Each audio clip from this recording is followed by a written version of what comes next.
టమాటా అటుకులు, ఆవాలు, జీలకర్ర, మినపప్పు, శనగపప్పు, ఎండుమిరపకాయలు, పచ్చిమిరపకాయలు, కరివేపాకు అన్నీ పోపేసాను.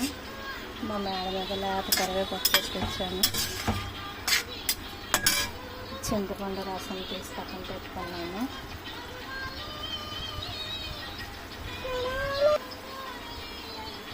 నువ్వులు మిక్స్ చేసుకున్నాను. అంటే డైరెక్ట్గా వేసేయచ్చు, కానీ కొంచెం మిక్స్ చేస్తే బాగా కలుస్తుందని మిక్స్ చేస్తాను. ఈ టమాటా దగ్గరకు అయిపోయిన తర్వాత ఇందులో కొంచెం సాల్ట్, బెల్లం వేసుకుంటే బాగుంటుంది.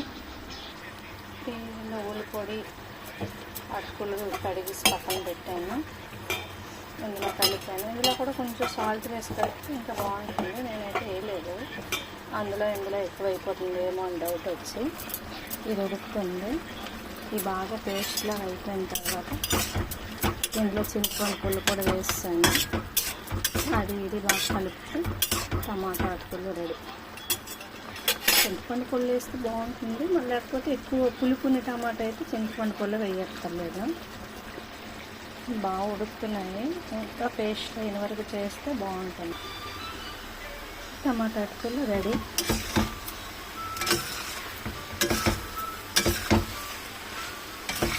దీని కాంబినేషన్ పెరుగు కూడా బాగుంటుంది. లేకపోతే ఊరికనే తినేయచ్చు. ఓకే, వీడియో చూసినందుకు థ్యాంక్ యూ.